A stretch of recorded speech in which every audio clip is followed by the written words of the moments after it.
By Manning here. Welcome to the Garden Report. Josue Pavon rejoining us. And we'll start right in that last play, Josue. Disastrous ending in Utah. Another bad loss. I'd stack up that second half among the worst this year. And a pretty disheveled Celtics team goes from cruising in the first half, 19-point lead, excellent offense, nice bench contributions, to melting down offensively around halftime, playing poor defense throughout the second half, no forcefulness on that end, and melting down on the last couple possessions. Didn't like the Grant shot, obviously. Didn't like the Tatum shot before. I guess I heard actually from your TV in the background, Josue, they were going for a 2-for-1 there, I guess. I don't get it. Wait. Which one? The Grant or the one before that? That was the 2-for-1 again? Tatum going right for the launching three. Oh, yeah. Well, yeah, I figured, but still, you still get a better look than that. I mean, Yeah, you're down one. Before he chucked it, but you're down one. Not a good look. Not a good shot for Tatum lately. Another bad Tatum game. They double him. I actually jinxed him, I think, in our group chat. He was passing out of those so well early. It looked like it was going to be Tatum's best playmaking game in a while. Second half, he gets taken off the ball. Jalen ends up with the ball in his hands a bunch. Grant has a great game, but on the final shot, just runs right into Walker Kessler and gets stuffed. I think fourth block for Kessler on that play. And I don't know. That couldn't have been how Joe drew it up, could it?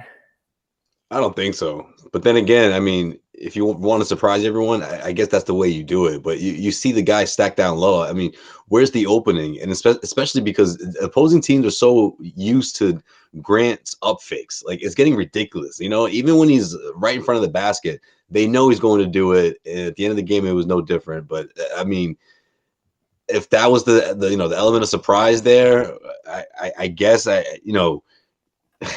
you want to say you can see why Jones will want to do something like that, but again, when you see two bigs down there waiting for him, unless you want him to pull right up there. Yeah, I mean, like you're better off giving the ball to Hauser in the corner because he would have had a clean look instead of going down low, which is obviously the high percentage look. But when you got two guys waiting for you and your Grant Williams, I mean, yeah, that's not a great shot. Plenty to talk about through this one. Not much of it good. I'm going to do my best John tonight, I guess, because I'm frankly disgusted by this effort here. I mean, it is disgusted. Let's go. Bring it, Bobby. I like it. Let's go. I'm worried and I'm disgusted just because of that late game execution. It's not getting better. It gets worse as the game goes on. This offense stalls in the fourth quarter. And I get it. They're missing some guys in this one. The rebounding you got to remember that, especially, The rebounding killed them with no Al and no Rob. Other guys got to step up in that department, though. The forcefulness, I'll keep going back to that word, not there defensively right now. You look up and they're fourth in the NBA, but you don't see it on any given night. And this wasn't just about Rob last year. This wasn't just about Smart. These were individual guys embracing their individual matchups and shutting guys down and switching effectively and playing on a string. The Jazz could score at will in this one. If not on the first try, then on the second try they'd get it. Rebounding, I don't know where this issue came from, but it's a big one on this trip. 3-point coverages blown throughout this game, and then in the end, Lauri Markkanen's just scoring at will in the paint. And that's what flipped this game. Last couple of possessions, we talked about the Grant miscue on the last play. We talked about Tatum's pull-up. A flagrant foul that I didn't love by Jalen, but they're caught off guard in transition off a 3-point miss. They say the layups are worse than threes there, but the Jazz broke right out off that Grant 3 miss. A couple free throws on a foul by Grant the play before, pulled the Jazz within 4. They got 3 out of that free throw sequence because the Celtics couldn't rebound. A couple misses by Kessler, and Agbaji gets a 3. And again, you weren't facing all-stars tonight. Talen Horton-Tucker, Ochai Agbaji, Chris Dunn hurt you at times. I almost looked in the first half, Josue, at the guys they were playing, and I'm like, is Utah in some kind of tanking time right now? But they turned it up in that second half and just dominated the Celtics. Yeah, I mean, and it was the criteria of how you beat the Celtics, right? You beat them on the glass. The Celtics give up a season high in offensive rebounds.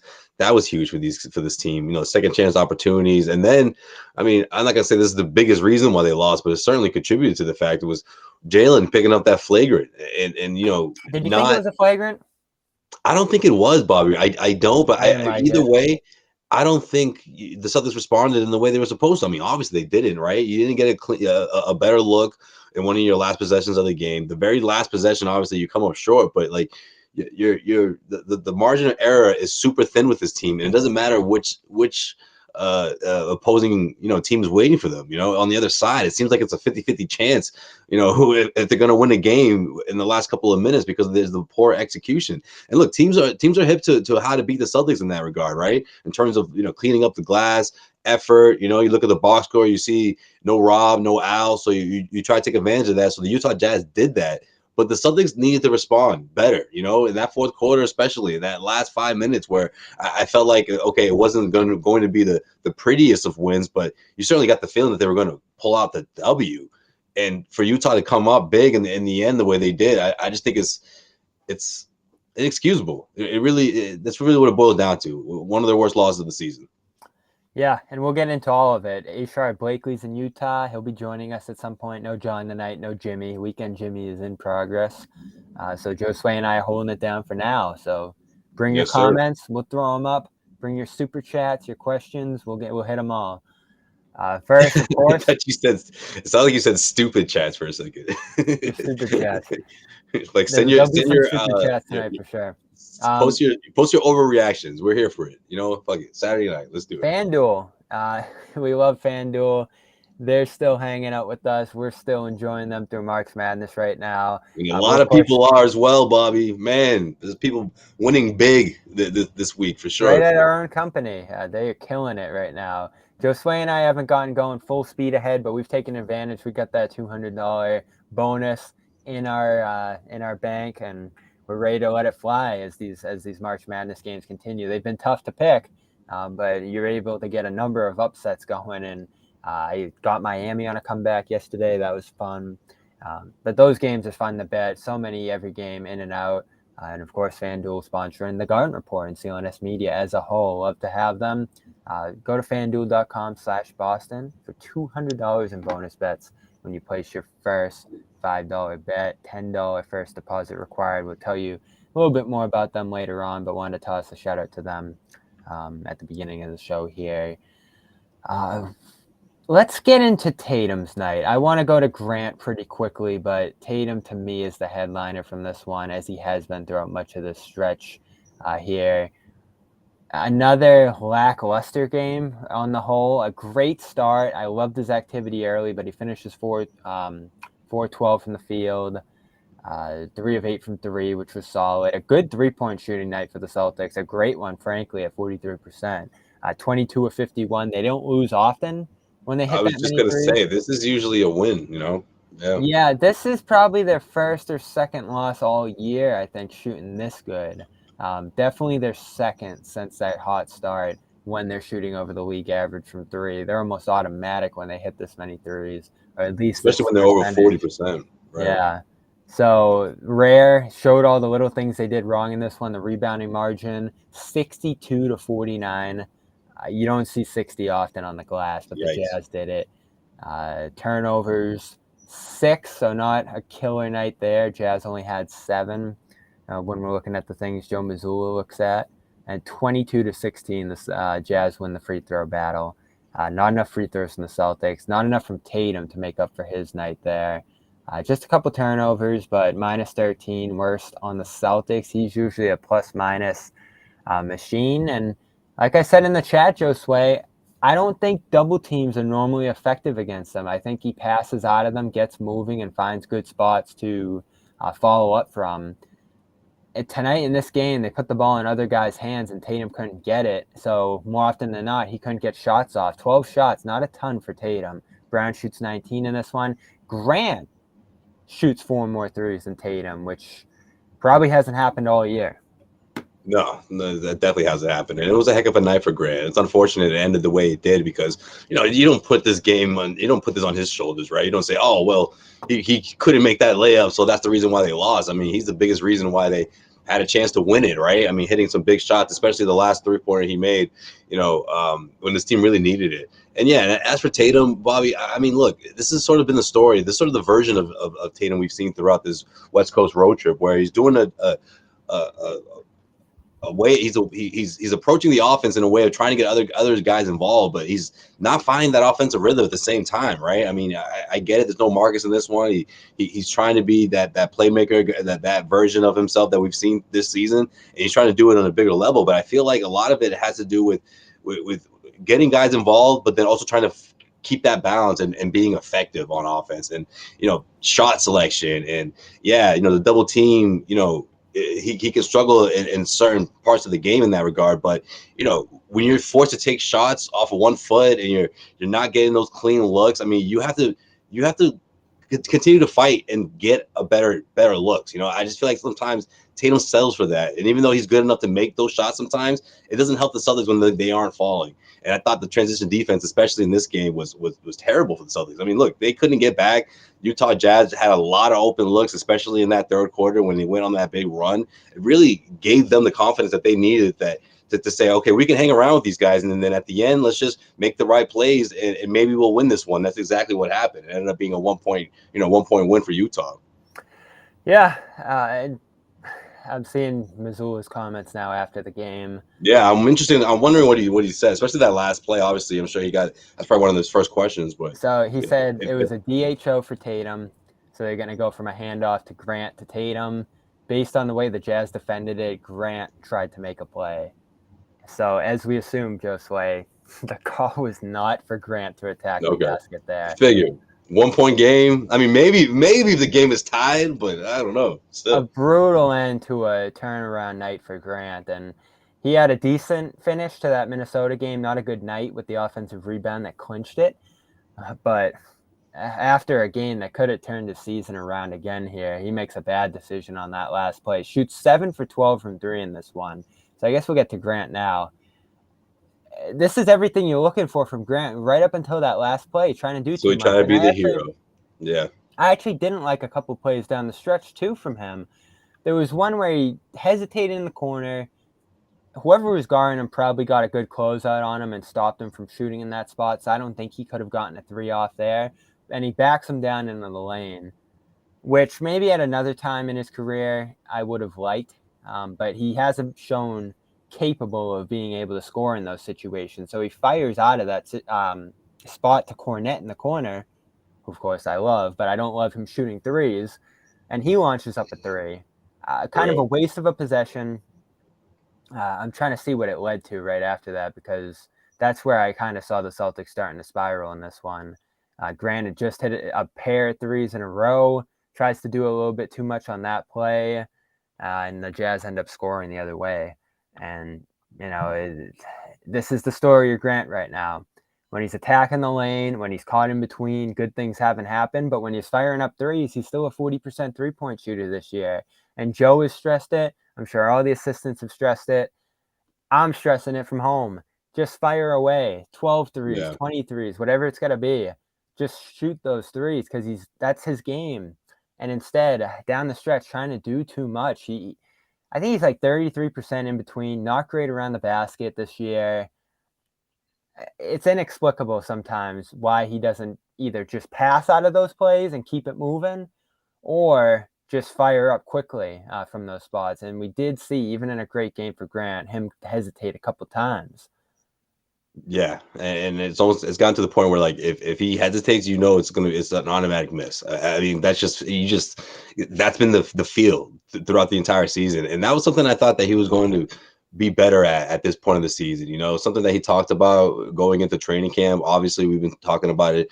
Him finding ways to be effective on offense in terms of maybe a little bit of the mid-range game, but also going to the rim. Finishing strong, kind of like what Draymond, evolved to in his early years. Sort of, we've been waiting for him to do that in his own way, right? And he hasn't done that, and he's not comfortable with it. And just it's unfortunate. I mean, again, it's always been, if you're gonna take it, take it. If not, pass it out. Make that decision quickly, because the defense is gonna tighten up, and also because you're not striving in that regard, right? You're not gonna get any better if you continue to hesitate and not know what you're going to do. And it seemed like he was going to go in the right direction like a couple of months ago, until he had that cold stretch, and then once he was in Joe Mazzulla's doghouse, all of a sudden, he's been really, really questioning himself. And I thought this was a really good game for him to bounce back. Overall, it's a good game.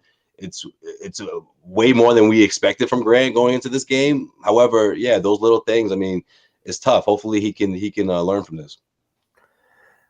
They've been waiting for it to happen, and they've continued to funnel opportunities his way. They've increased his opportunities, and this has to be why he lost favor on the team. Things like this.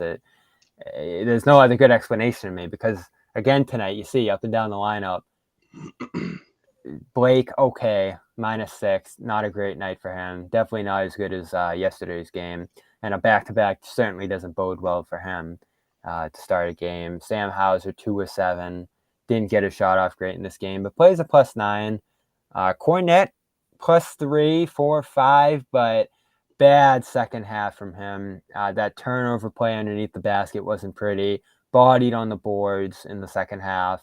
And Mike Muscala hit a pair of shots. Didn't play a ton, but more than he had all road trip combined pretty much to this point. And he's just kind of floating out there. I thought even he tried to do a little too much on a couple different plays down the stretch there. So the Celtics certainly didn't have great front court options in this game.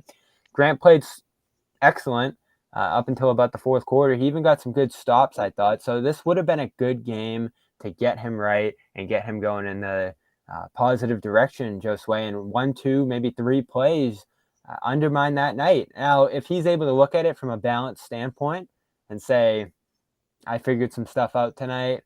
I try to make a big play late. Didn't work. Oh, well, erase it, move on, continue to do these things. I think the Celtics are going to be in a better spot right now. But nothing about their play over the last couple of weeks here makes me think that they're going to be able to brush this off, find some consistency, and build on some of the good things they've done tonight. They've been up and down, up and down, up and down. It's the story of this road trip. Yeah, I mean, you hope that after the trip you find some sort of consistency, some continuity. But then again, I mean, Bobby, a lot of times there are teams that go into the playoffs, they just take things up a notch, right? I mean, you hope that's the case for the Celtics, but I mean, first things first, you want to see them find some momentum, before the playoffs start. And this isn't it, right? All of a sudden, is this team going to be going in as a 3rd seed? I mean, that's what we're talking about now, right? I mean, like, that's the point of the season that we're at, because of games like this, because of poor finishes like this, where you're wondering which team's going to show up, and you got another tough matchup coming up, right? Sacramento Kings. I mean, we don't have to look ahead right now, but like, you can't help but wonder which team is going to show up, and which players are going to be there, right? I mean, they've been beat up. They're not 100%, but you're still expecting a better effort. And we're getting way too used to seeing this team blow double digits lead like that's normal. You know what I mean? Like, we're talking about a team that's striving to win a championship, one of the favorites to win a championship. And this has just become the norm. Was it 17 point this time? I mean, it's not like 10, 11, 12 points anymore we're talking about, right? They're doing this at another level. And the Celtics have to find ways to stop doing that. Honestly, they got to figure this thing out, because that's not going to work well in the playoffs. It's not going to work well against any team in the Eastern Conference in a best-of-7 series, where a team is literally figuring you out every game, as you go in the best-of-7, and you're not even quite sure how healthy this team is going to be, and 2, how they're going to close out games. I'm thinking, too, on that last play, and I want to keep running through this fourth quarter, because so many bad things happen here. And they almost lifted themselves out of it at times. Brogdon got aggressive. There was attacking one-on-one, and I saw quite a few people tweeting at me tonight that they didn't love Brogdon's approach tonight. Not much playmaking from him. The Celtics struggled to make plays in this game after that first half. Brogdon took on a scoring role. I think that's become his role.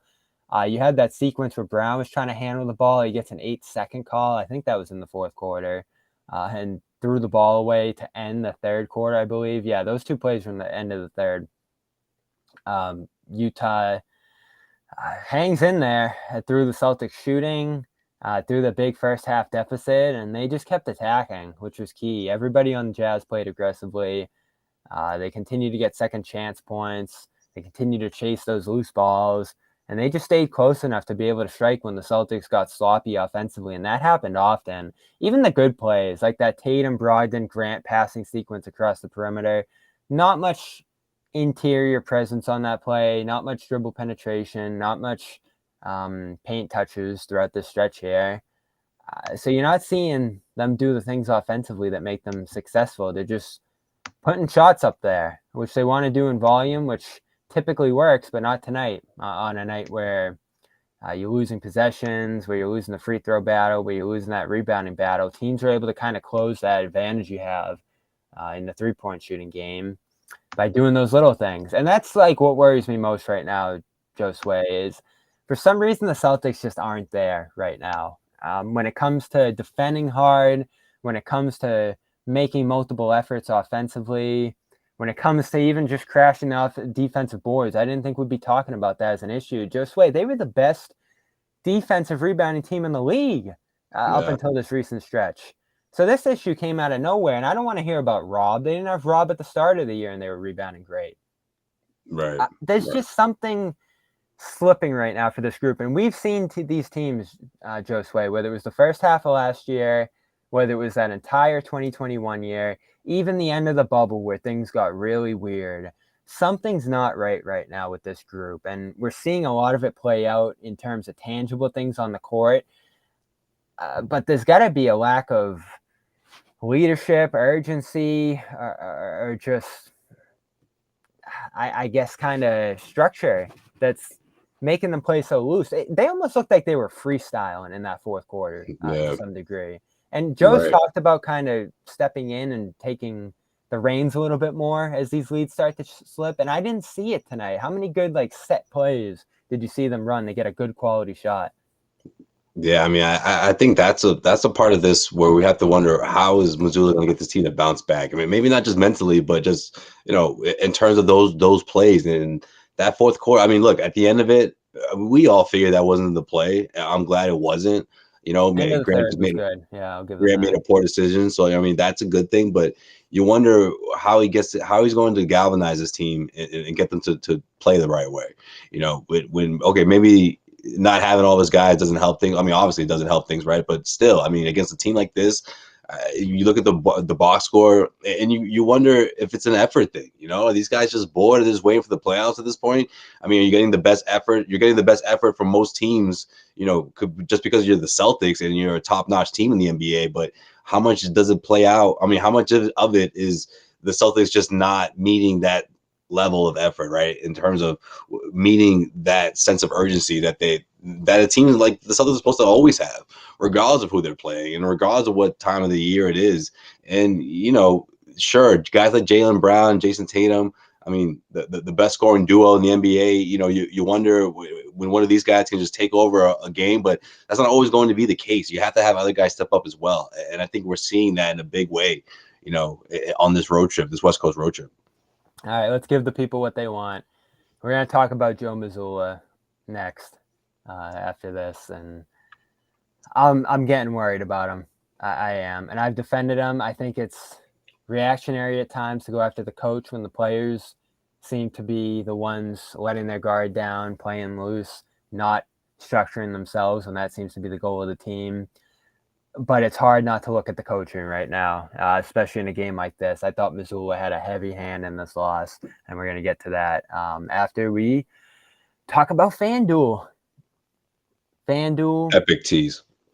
The official betting partner of CLNS Media. It's been great to have them so far, and this is the time of year. Like, you got the tournament going on, you got NBA basketball, so much going on right now, and even hockey playoffs are coming up. Baseball right around the corner. Like, the spring is the best time to get out there to bet. And Massachusetts opened it up right on time, Josue. The wait's finally over. FanDuel, America's #1 sportsbook, is now live in Massachusetts. We've been getting into it. Our producer, Amit, behind the glass right now, has been loving it. He was just telling us about all the money Yes. he's winning. And all new customers amassed. This is key. New customers. You got to be new to FanDuel, and most you should be with it just coming here. Get in on the action, and you'll get $200 in bonus bets guaranteed when you place your first $5 bet. You just got to deposit $10, bet $5, and you're going to get $200 in bonus bets when you go to FanDuel.com/Boston. Bet on all your favorite sports from money lines, spreads, players, props, and more. I've been enjoying it. Josue, you've probably gotten in on the action so far. It's just fun. Just go in there, play around with it a little bit, use your bonus money. Of course, do so responsibly. Don't miss your chance to get $200 in bonus bets, win or lose. Just go to FanDuel.com/Boston. Make every moment more on America's #1 sportsbook. That's FanDuel.com/Boston. 21 plus. Present in Mass. Got to be present in Mass. First online real money wager only. $10 first deposit required. Bonus issued as non-withdrawable bonus bets that expire in 14 days. Restrictions apply. See terms at sportsbook.fanduel.com. Gambling problem? Hope is here. Go to gamblinghelplinema.org. That's gamblinghelplinema.org, or call 800-327-5050. That's 800-327-5050 for 24/7 support. Shout out to FanDuel, and shout out to Sherrod Blakely, who's in Utah. I was going to get to Joe. Sherrod, you can go there if you'd like. Yeah, go there. Go there, Sherrod. Let's do it. But look at him. He's so upset. If you want to go anywhere else, feel free. It's bad enough you're out in Utah, man, but you got to watch that. What happened? I can deal with being in Utah. Utah doesn't suck nearly as much as people think it does. But this team, the Celtics, they do. This was inexcusable. I don't care whether you're missing Marcus Smart, Al Horford. It doesn't matter. You cannot lose a game like this the way they did. Where do you want to begin? Well, let's just start with you. Since you're talking about Joe, shout out to Will Hardy for actually coming up with a game plan that he stuck with, was working, and didn't deviate. He did not deviate from the game plan. They were going to double team. They were going to blitz.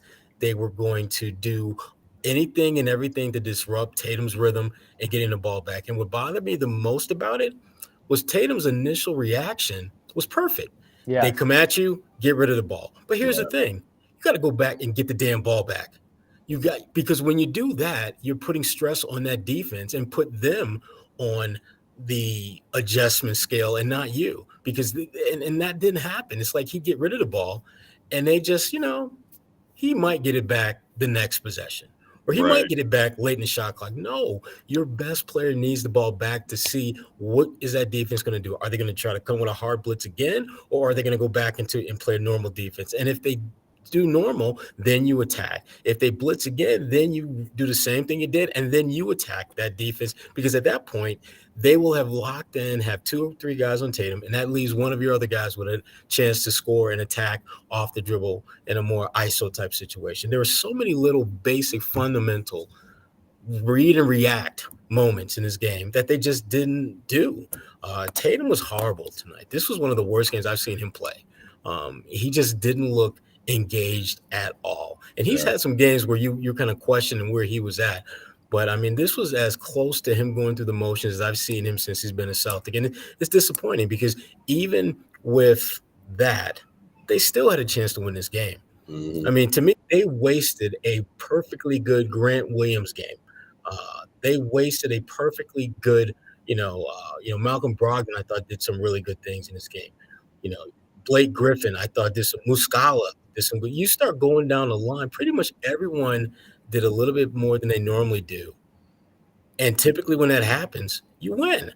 All you need is your stars to be somewhat close to what they normally do. Like Jalen, I didn't think Jalen was bad. I didn't think he was great. I think Jalen played aggressive as he has. This was a Jalen game. I mean, there, and again, we talked about this. Jalen's highs and lows, there's not a lot of separation between them. So for Jalen, this was pretty normal game, but Tatum was just so bad on so many levels. Yeah, and I wanted your take on the last play, Sherrod, before we get into Joe.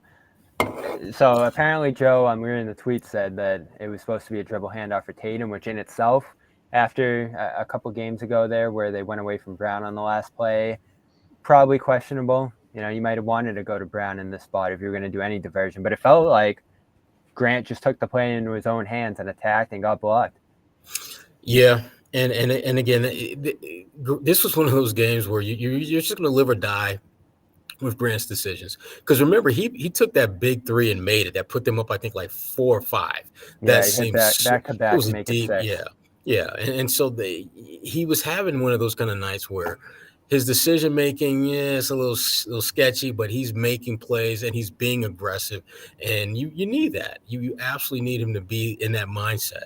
But in that particular instance, no, stick to the script. I think it's best to stick to the script. Right. I'm still, and I think I speak for a lot of Celtics fans, and I'm just wondering, why are we not seeing some more plays for Jaylen Brown down the stretch? He's been the one guy that's been consistently aggressive. He's the one guy whose highs and lows aren't really that. There's not a lot of variance with him, and yet, he seems to be like that really nice leather sofa in the living room that looks great, great furniture, but no one's really sitting on that. No one is really giving that the attention that it deserves. And then I think a lot of fans are looking at the Celtics and wondering, why is that? It's not like Jaylen is asking, and Jaylen is, you start looking at what Jaylen's doing, his overall game. Remember, the biggest concern we had about Jaylen was getting the ball to others, getting other guys involved. You start looking at his numbers. I think he had 6 assists tonight, and I don't think he had a turnover. Yeah. 6 assists without a turnover. Plays out of the paint in the first half. A lot of, and I didn't think he made as many in the second half, but that's okay, because if I can get half a game of great plays for others from Jaylen Brown, you're going to be happy with that. You're not going to question that. So I just think the Celtics, they have a lot of things that don't really add up at this point, this late in the season, that should. They're not playing with good feel. You talk about Brown. I haven't even mentioned it yet, but something we talk about on the show all the time. Derek White, 0 fourth quarter minutes. Right. When you're seeing a second half develop where the playmaking shaky, where guys aren't connected, where turnovers start to creep in a little bit. They had that sequence with Brown taking the ball up that didn't look good after a great closing sequence to the third, as one of the chatters said. They go on that, I think, 11-0 run with some good structure at a timeout. I think Joe certainly stepped in that spot. But then they play White 0 minutes in the fourth. Lots of Cornet, lots of big lineups. At one point, I think they went triple big during that sequence with Grant, Muscala, and Luke.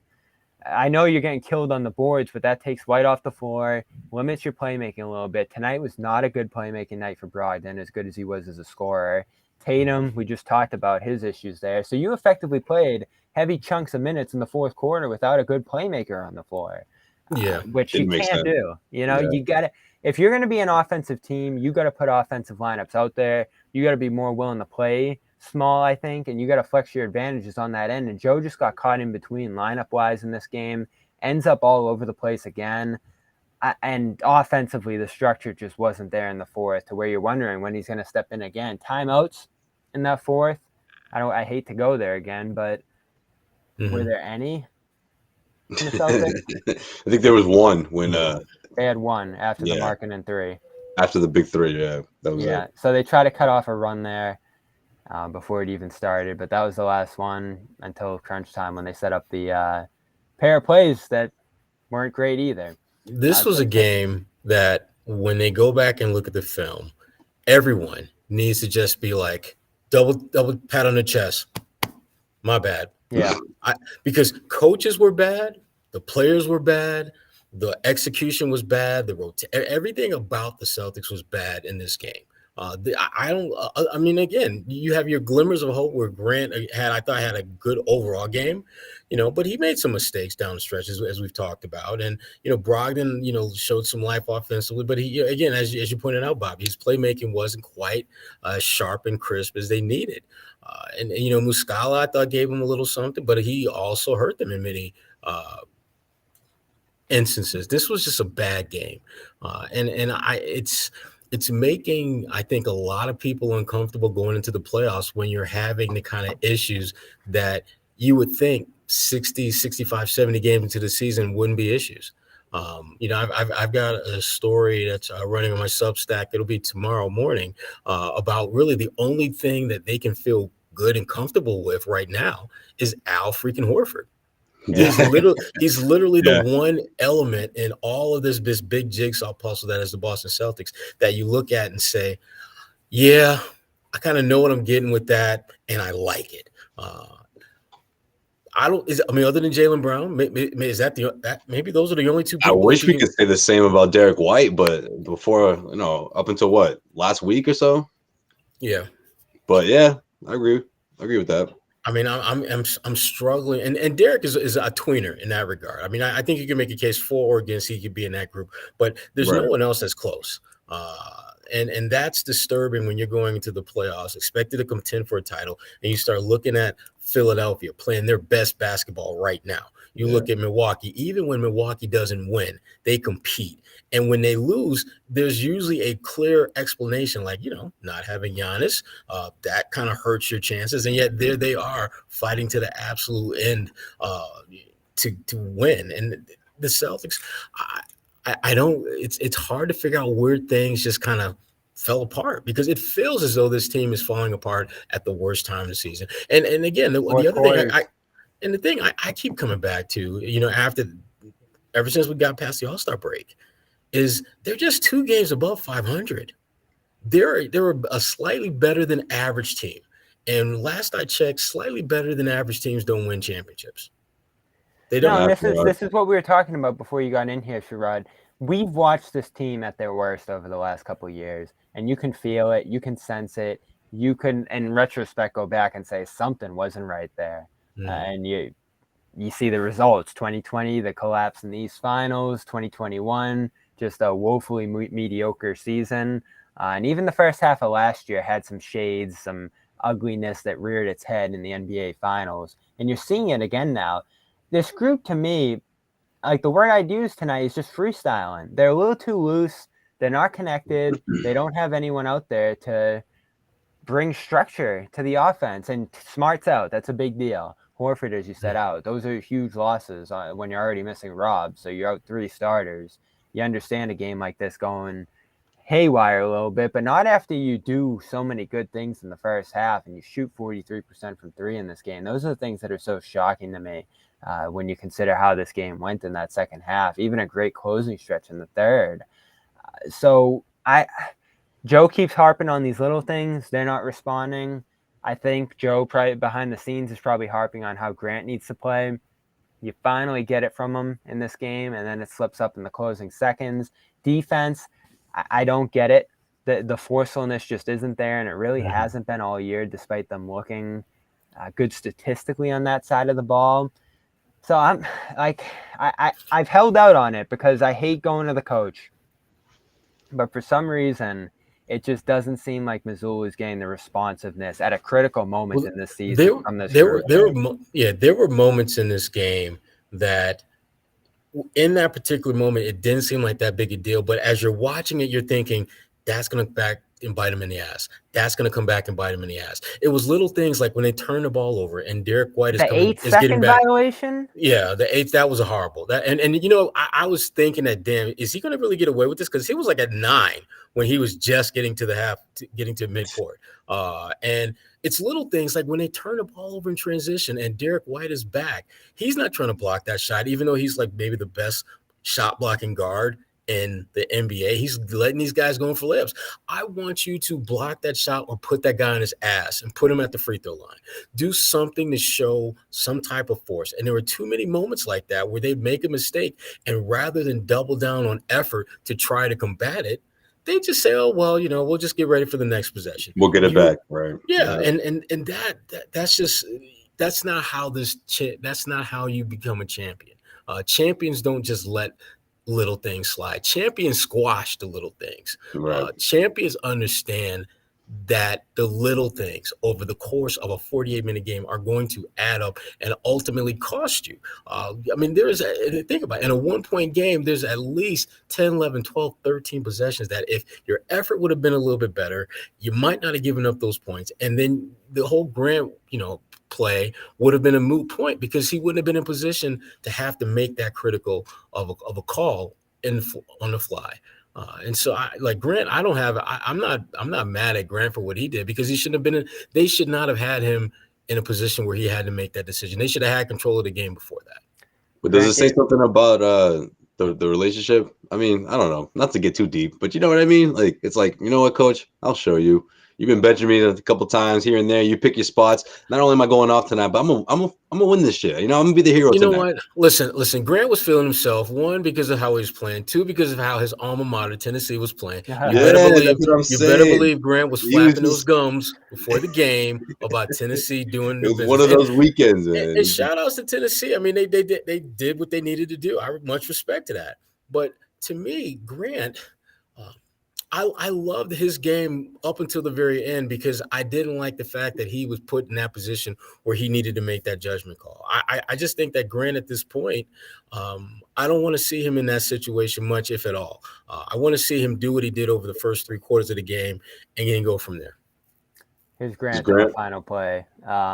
Designed to get the ball to JT.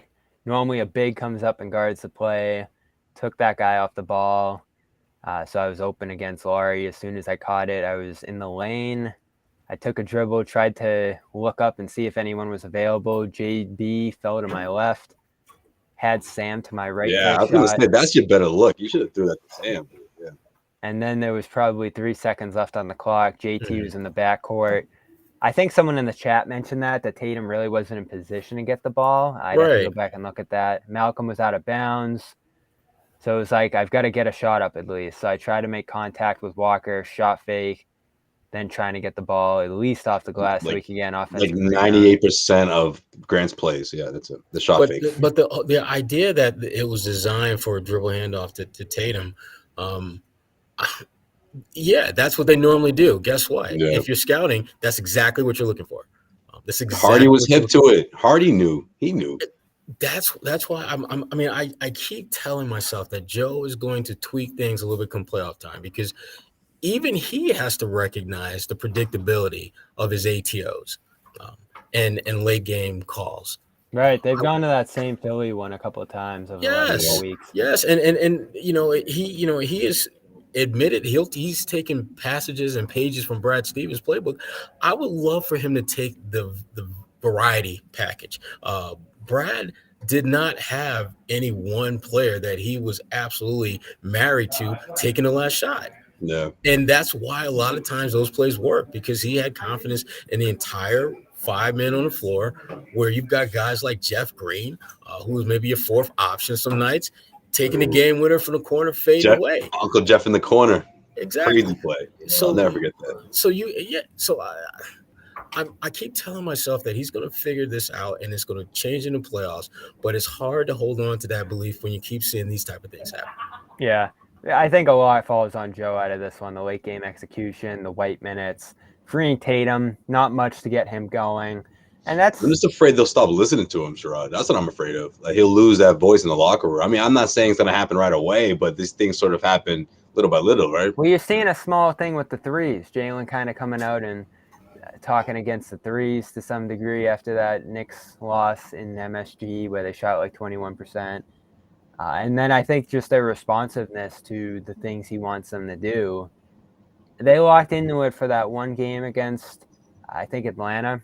At the beginning of this trip, you saw them pretty much do all those little things he's talked about. But they slip up in a big way with those again here. Minnesota wasn't great, and Houston was a disaster. So there's some lack of responsiveness by this group. Last night was good in Portland, but that Portland team just doesn't seem to be able to muster much resistance. Yeah, I mean, you got to look at that Portland game with an asterisk, and that asterisk in the small print says this team didn't really give a damn about winning. So what you did against them should not hold any significant weight at all. And I didn't think the Jazz put up too much resistance to start this game. And you go back and watch this game, first half was a different world. I know the double teams, the consistency of that worked out as the game went on, Sherrod, but they didn't pick up guys into the half court at certain points. So the Celtics were just throwing to some guys at certain points who had wide open lanes to the basket. It happened with Brown at one point. Grant got a wide open dunk. This Jazz defense is dreadful.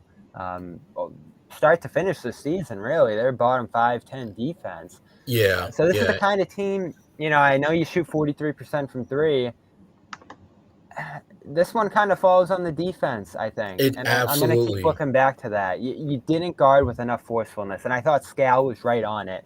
Why aren't guys up on bodies? Why isn't there on-ball defense preventing penetration? There was a play in the first half where I think Markkanen got right downhill, and a cutter and Kessler was flying toward the basket, and the Celtics were just kind of standing in the paint, helpless. Yeah. Yeah, and that's a problem. That was a problem, I thought, all game long, because they never played with any kind of force. The thing about it, I didn't think Utah was playing with great offensive force early on. I think Utah was just kind of running their sets, and Boston was just like, go ahead and run your sets. And that's not how you win. You have to put your imprint on the game. I look back again on a lot of those turnovers in transition where Boston had numbers back and Utah attacked, and Boston just kind of said, we're just going to let you go in and we're going to try to get these points back on offense, rather than taking a hard foul, trying to contest a shot at the rim, doing the kind of things that we've seen them do throughout the season. That was just nowhere to be found with any kind of consistency. And this is what happens when you do that. You get your ass kicked. That simple. How does White play 0 minutes in the fourth? If he's hurt, yeah. That better be the case. That better be the case. That's the only reason why. That will be the only reason why. Yeah, stunning. The only bigger no-show than the Celtics defense is this knucklehead behind me, Tony Jones. Oh, hey, Tony. I didn't even see that. Too far, big bro. Too far. I love Tony. That's my guy. I love Tony's tweet. He said something smart, but it's all right. Yeah. Tony knows I love him. Talk about another example of how much this game changed. In the first half, the Celtics are flying up 19, I think, on a 9-0 run or something like that, and Hardy's just standing there not calling timeout. And I think the Jazz were halfway into their set when he finally called one, so it wasn't looking good for him early in this one. Celtics were just killing in the first half. I loved their first half, and I didn't think it was going to go in the wrong direction. See, I liked it. I didn't love it, and the reason I didn't love it was because the defense just didn't feel there. And my concern was back and forth. Yeah, and what's going to happen when those shots stop falling? I mean, are they going to make the adjustment and ratchet up the defense, or are they just going to keep, giving Utah easy pass lane to the basket? And looking at guys shooting as opposed to contesting. Those are the things that I was a little bit nervous about, because they were shooting the ball really well. And it was so many different guys. Because remember, at one point in the first half, I think everyone on the floor had scored except Tatum. He didn't score until the second quarter. Yeah, and so they looked really very team-centric offensively. But the defense just never, I thought, put their imprint on this game in a way that you have to in order to win. Yeah, no question. Especially giving up that many points, and they just looked comfortable. And you look at the open looks that the Jazz were getting, and you're like, okay, this thing might come down to the wire, but they got to tighten up at some point, and they never did. I never got that sense that this team was going to put together 2-3 consecutive defensive stops. You just never got that feeling. They lack rim protection for sure, and Cornette tries his best in there. Rebounding ends up hurting him. Perimeter, though, you're looking for other guys to step up across the perimeter, and Grant had a solid game in between. Guys try to take him inside, and I think he fronted them well. Even though he wasn't moving great side to side to me, he looked a little slow at times against some of those offensive players. And then you're talking about the big men who are just kind of stuck back in the drop. I think that changes your whole defensive approach. And then, White's one of your better guys. Another reason he should be out there. Brogdon has struggled in isolation this year all season. And that hurts you when you're looking at the lineups out there with 3 big men and just a couple guards, Tatum on the perimeter too. You're wondering if offense is dictating his defense at this point right now when he's going through the struggles he is with his jump shot. Right. So much of this game, Grant's going to get all the flack. Joe's going to get a ton of flack. You got to keep going back to Tatum, though. I mean, 4 shots in the lane. At the very least, Josue, earlier in this road trip, he's hitting a ton of free throws. He has 18 last game, I think, 16 sometime earlier in this trip. Tonight, just 6, 4 shots in the lane, 8 threes. None of them look great. And I guess this one kind of to me is Joe and Tatum, because, of course, Joe dove into why Tatum's taking these shots before the Celtics went on this road trip, these pull-up threes. And he's still below 30%. He's not finding a rhythm on those. And they're such hard looks. He hit one in that left wing charade where 2 guys are flying at him. He's leaning, he hit it. And I'm still like, man, that is a tough shot. And my thing early this year, Josue, is that everything looks so easy for him, whether he was rolling to the basket uncontested or running ahead of the defense in transition or moving off ball on plays that would get him clean looks.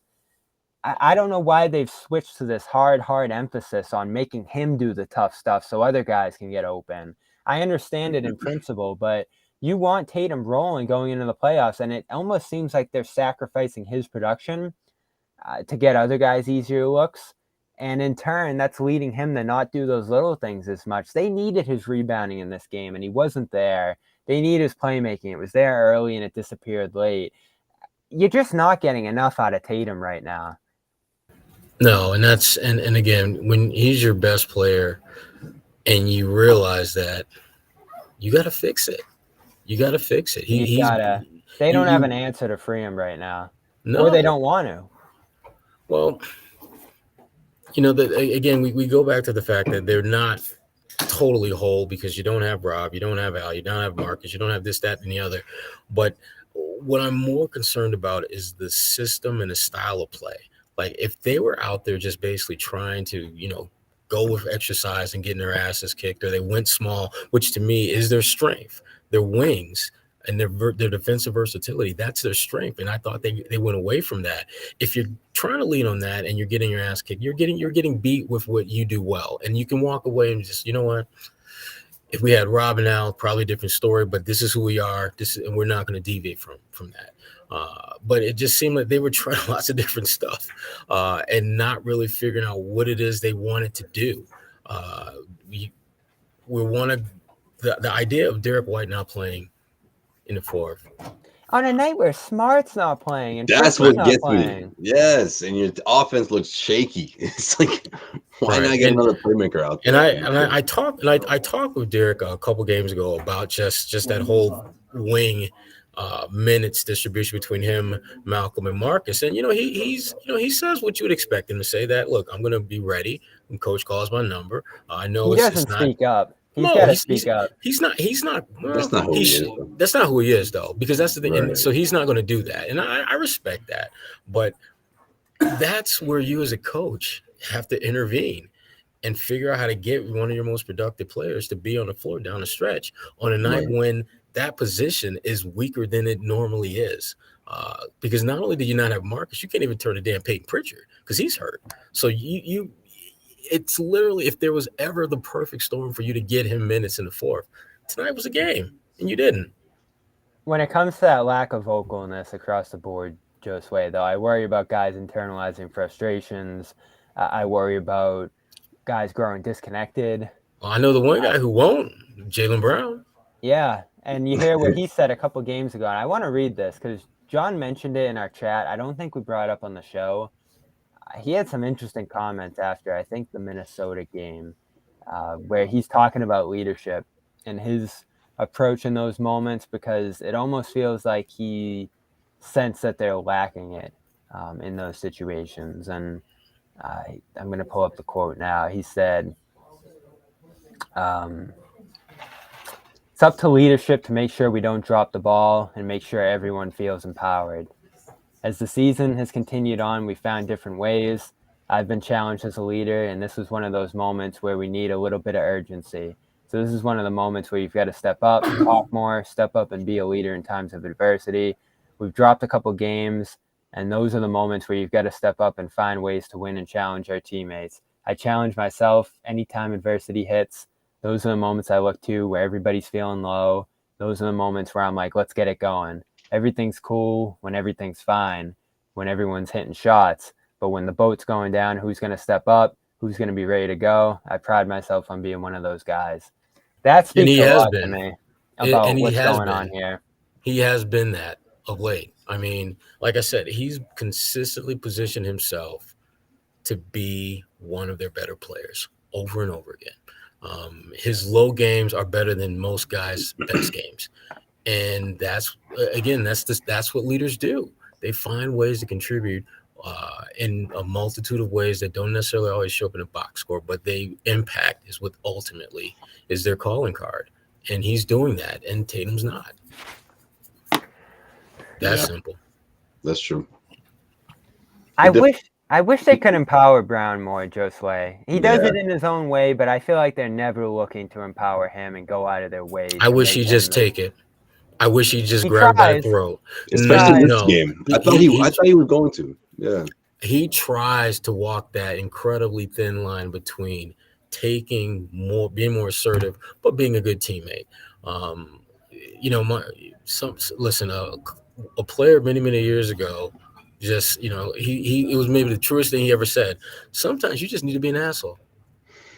Sometimes that's literally what your team needs you to be. You need to be an asshole. And how much of that quote I was reading is pointed at Tatum? You think? I think I said the one that Sherrod just said. No, that's definitely not pointed at Tatum specifically. But it's. I don't think Jalen is the type that will single out any one individual. I think what he's speaking of is a much broader issue that is affecting his team, that they don't have that. And he's trying to do his part and not be too overbearing about it. But it's hard to do that and not be an asshole, which is why I'm really hoping that he embraces being an asshole at some point, because he's built for it. Because that gets people's attention, right, Sherrod? I mean, that's what's going to impact change, I feel like. I mean, obviously, they know who Jalen is at this point. They know his heart is pure. I don't think it would be a sense of like, oh, resentment, like, why is he? But at the same time, he's not going to call people out, No, but I'm with you, Sherrod. I think he's got to be more assertive a bit. He's been here long enough, and he's done enough to where he's got that kind of cash in that locker room. Exactly. He can be that. And so I'm hoping that he'll get comfortable enough and just be that type, and just take the blows and hits that'll come with that, because there will be some scrapnel. He'll absolutely there will be some collateral damage, but damn it, he's built for it. And I'm just hoping that he embraces that sooner rather than later. Well, it's not like this team hasn't been successful all year in back-to-backs, tough situations, even games where there's a bit of a letdown or multiple guys missing. I think of the couple wins in Toronto. I think of some of the games they've pulled out in tough spots. Even that Philly game where everything's going wrong late a couple weeks ago. Like, we know this team has a dog in it deep down inside that they can reach into and capture, but it needs to be activated. On a night like this, back-to-back in Utah, great win last night, shots are falling first half tonight. It just didn't seem like they could access it. And they waited too long to string together good possessions in that third quarter, take a little bit of a lead, and then they almost relaxed again in that fourth quarter tonight. So the commitment to what they need to do is inconsistent. I think you feel good about them accessing it when the time comes, but too many individuals right now, whether it's Smart struggles, whether it's Grant hitting another wall late in a game, different guys off the bench who have had ups and downs, and even Tatum in that shot. There are too many little individual things going on that I think are going to capture these guys' attention and pull it away from the greater whole. Because I think as great as Tatum was early this year, as great as Brown's been for much of the season, this was a collective success. Yeah. Offensively, everybody was playing their role, everybody was connected, and they were running great offense. And now I think there's just too many individual efforts trying to solve their own issues, and there isn't much time left. There isn't. No, there isn't. And I look at Marcus's game last night. I mean, look, that's what he needs to do. Elite defense, drew like 3 or 4 charges, timely shots that he made, had a few too many turnovers. I think he had like 4 turnovers, but had 6 assists. I think he had 4 or 5 rebounds. Overall, though, it was a good Marcus Smart kind of game. The kind of game that if you're going to go deep into the playoffs, you're going to need him to play along those lines. But not able to build off it because of the injury. And so they just got to figure this shit out. I mean, it's not like there's anything they need to add. They just need to tap into what they already have, put it together, and keep moving forward. Josue. Yeah, I mean, how worried are you? The meter's gone up a little bit. What was it, a 4 last time you asked me this question?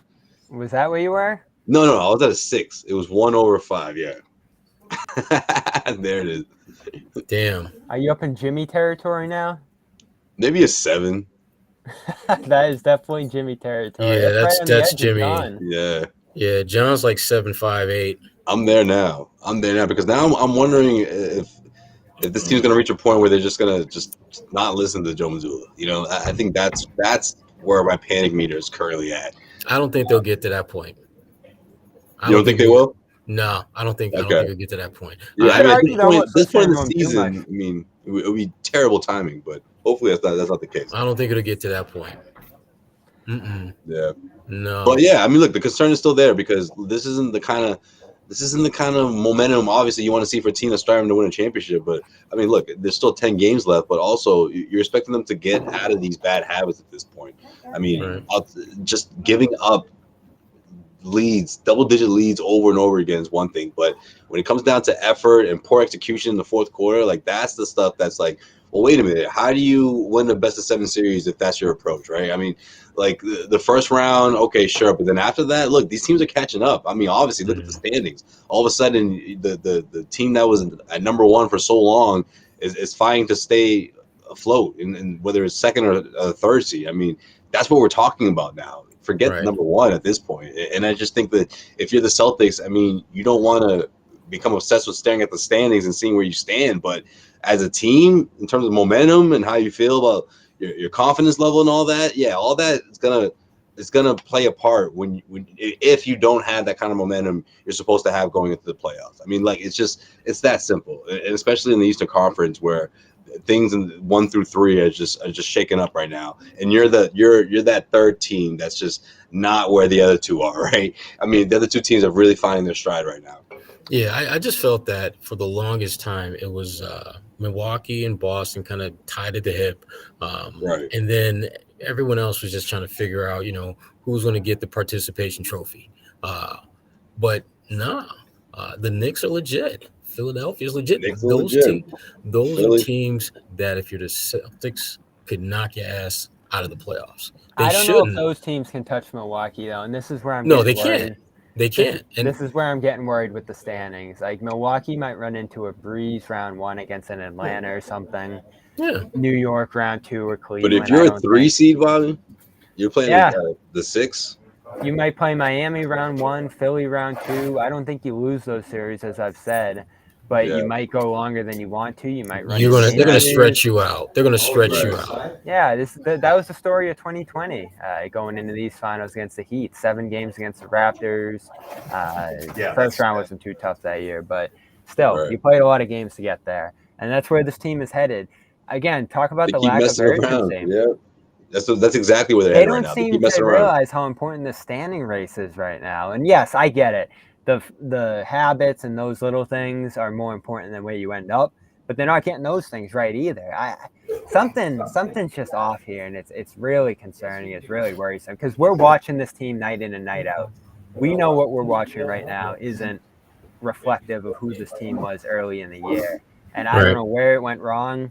Injuries probably play some part in it, but there's something deeper here in terms of commitment to what they want to do and what they want to be. I mean, Joe Mazzulla even said it a couple weeks ago. We're not the same team we were last year.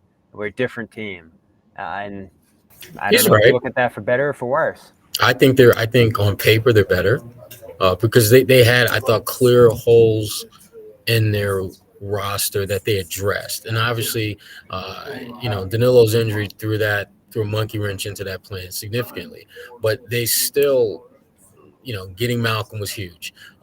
Trying to bring in Mike Muscala, which I think, again, not going to change your trajectory, but he at least addresses what was going to a clear weakness on your team, which is another stretch big off that bench. But there's an edge that you got to play with when you get closer towards the finish line. I don't think it was a coincidence that when I talked to Malcolm about a week ago and we were talking about just things to focus on this home stretch, he said playoff seeding. We need to get as high as we can because Malcolm is wise enough to understand that He remembers the path that you create before you get to the playoffs often dictates how far you go in the playoffs. Number ones, there's a reason why your number one seeds tend to go deeper because the path that they have to take to win it all isn't as hard as a number 2 or 3 or 4 seed. And so I don't think they're playing with the sense of urgency that a team should have when that number one seed may be the difference between you getting to your end destination or having your season end in May. Yeah, most champions are 1, handful are 2, less are 3, and then only 1 4 seed and only 1 6 seed have won title. So the higher you are, the better odds you have, certainly, of going all the way. The Celtics were what last year? 2? They were 2 or 3. They were 2, I think. I think they were 2. Behind, who was the 1 last year? It was the Heat. So you win that series in a Game 7 on the road. And yeah, it's not impossible to win out of that 3 spot. The Bucks probably say they're in the finals last year if they win that Game 7. But the key difference is they're on the road in Boston for that Game 7, and Grant has this big night. So this is important stuff. But you got to start with playing better going into the break. Unfortunately, I don't know how much of this is out there, but I do know the Celtics have some bonding things. They got a couple days off here. There's some bonding stuff in the works for the next couple of days here. I don't know how much of that's going to turn into practice because that might be needed right now as well until Tuesday against Sacramento. But it's good that they're going to get some rest and relaxation in California over the next couple of days now before that Kings game. They need it. They need it.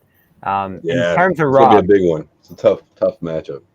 I think Joe said pregame, Sherrod, that Rob could be back on Tuesday. Yeah. You've been at shoot around. You've been around him. How much are you expecting from him, and could he play Tuesday? I think he definitely can play. I mean, he I think it'll be the typical Rob returns to action. He'll play 10, 15 or so minutes. They're not going to play him ridiculous minutes. He'll probably play those minutes that we saw went to Muscala. And maybe, some that went to Cornet as well. But it won't be significant. And I would hope that they're bringing him off the bench because I think that would be the easiest transition for him to kind of get into a flow, get into a rhythm, and just get comfortable being out there. But they're going to need him. They are going to absolutely need him to be back playing impactful basketball. That doesn't mean scoring, doesn't mean rebounding, doesn't mean blocking every other shot. It just means making your presence felt. They need more impact players at this point. Yeah, and that might lead you back towards some double big looks. That group still certainly has a presence to them, even if they weren't winning many stretches before the break. How much help will Rob give them, Josue, when he gets back, you think? I think it's just an energy thing, right? I think he changes the overall flow, especially on defense. I mean, look, when it comes to the rebounding, getting the outlook pass, and just that presence, I feel like is what this team's missing right now, especially on this West Coast road trip. And look, guys, they get motivated just to see him back out there, right? I mean, they obviously want to see Rob do well. They want to get him involved in offense. And, I think all that, you're going to see a bunch of that, of course, as well. But you're also going to wonder how he responds, right? How his body responds, all this time off. I mean, the whole ramping him back up thing. this is it, right? The last 10 games of the season. So you keep an eye on that. So you're not expecting a whole lot, but I do think he makes an overall impact and just his presence and what this team's been lacking in terms of coming up with defensive stops and just having that same defensive, that same defensive intensity that they've been lacking pretty much since this trip started. I think a ramped up good Rob can help them quite a bit. Rebounding won't be as much of an issue anymore. Offensively, they're much better when he's out there. And defensively, he cleans up a ton too. So they take advantage when he's out there for sure. I know we haven't loved him at different points, but some of his double-doubles drove some real good wins through the last stretch of the schedule out there, including the Warriors win, which is probably as good of a win as we can remember over the last couple months here. They've mixed in a few solid ones, but that's going to do it for tonight. Again, just a start on a loss in Utah. Not a good one, not a good finish. A lot of stuff needs to get better going into that Sacramento game because that Sacramento team's just knocking off teams left and right. I'll go to some final thoughts. Josue, what are you thinking about over the next couple of days now? Honestly, I'm thinking about obviously how this team's going to respond defensively, but also on the other end, how Tatum responds, right? I mean, historically, he usually has a big night after a poor offensive performance. So maybe maybe that's on the that's coming up. Maybe we can tune into that. We have that to look forward to. But just how this team responds overall, I mean, I'm expecting a significantly better effort on the defensive end of the floor, and against a team like the Sacramento Kings, you better. Otherwise, this thing could get ugly. This thing could get you could find yourself on the wrong end of a 20-point lead, and especially on the road. That's going to be a hard hill to climb, or a really tough against a really tough team to come back against. So I just, again, with Tatum responding in the way that I know he can respond, and seeing how this team's going to look on defense, I think it's going to be huge talking points going into this game. How do they match up with Sacramento, Sherrod? I mean, I think they match up fairly well. I mean, Sacramento's got good players, obviously. They're having a great season, one of the best seasons they've had in a long, long time. Mike Brown, I think, for most, should be this year's Coach of the Year. It's one thing to win. I like that. It's another thing to win in Sacramento, which does not happen very often. So it's going to be a good matchup for the Celtics. But the bottom line to me with them is this: your defense. Tatum is going to have his ups, he's going to have his downs, but your defense has to be more solid. It has to be more consistent. Because even when they were knocking on all those damn shots tonight, the defense was a step below, maybe 2 steps below where it should have been. And that typically catches up to you at some point, whether it's that particular game or at some point on that particular stretch of your trip. So their defense needs to be more solid from the jump. And if they're able to do that, if they get back to playing with that defensive edge that we know they have, it'll make this final stretch going into the playoffs much, much, much easier. Celtics now 12th in offense, 12th in defense, rather. 13th in offense since the break. That puts them at just 10th in the league in that rating. Sounds like a 500 team. Yeah, 7-5, 500-ish. Mm-hmm. That's where they've been since that hot start. Just a little bit over 500, and now falling closer to that mark, especially since the break. They've been a lot more average. So the urgency has to turn up at some point here. There's only 6 home games left, I believe. In terms of total games, I think that's just a little bit more than that. 10 so not games. much left. Yeah, 10 games left. So we'll have them all. We'll be here on Tuesday. John, Jimmy should be back, whole crew. Are you going to Sacramento, Sherrod? All right. Sherrod's back home, so we'll be remote for that one. Of course, all love to FanDuel, FanDuel.com/Boston. Go get your $200 bonus. You just got to put in $10 on a deposit. Bet $5, you're going to get $200 in bonus bets. So big shout out to FanDuel. We've loved having them. And of course, we'll send you a t-shirt. These are coming soon. That shirt's fire. Garden Report. Loving it. These will be out very soon. If you sign up for FanDuel with FanDuel.com/Boston, just send the receipt to @John_Zannis, and he'll make sure to get you that Garden Report t-shirt. That's it for tonight. Celtics lose at the Jazz, 118-117. For Sherrod Blakely there in Utah, go check out his story. It's sherrod.substack.com. Yes, sir. There it is. And Josue, Causeway Street, Cedric Maxwell podcast. New Max coming soon. Yes. Well, if you haven't already, though, check out part 2 of the Isaiah Thomas interview, man. Incredible stuff. It might be one of my definitely one of my favorite conversations he's had on the podcast, but probably the best one he's had in a while for sure. I mean, it's just they talk about everything, and obviously, his playing days and Pistons and Celtics rivalry, but also just the stuff that happened in between. Isaiah just crushes it, man, and of course Max did a really good job of interviewing him. So check it out if you haven't already. But yes, there will be another episode as well within the next 3 or 4 days. Yep, and Garden Report going daily is now as well on weekdays. So we will see you on Monday. Hoping to get some good guests on here during the midweek. John jumping in as well as whoever else is available around here as stories pop up with the playoffs approaching. So stay tuned, subscribe. Celtics All Access, CLNS Media. Turn those alerts on. You'll see when we're scheduled to go live throughout the week. Of course, our social media is Celtics CLNS on Twitter and Instagram. That's it. Good night, everybody. We'll see you Tuesday.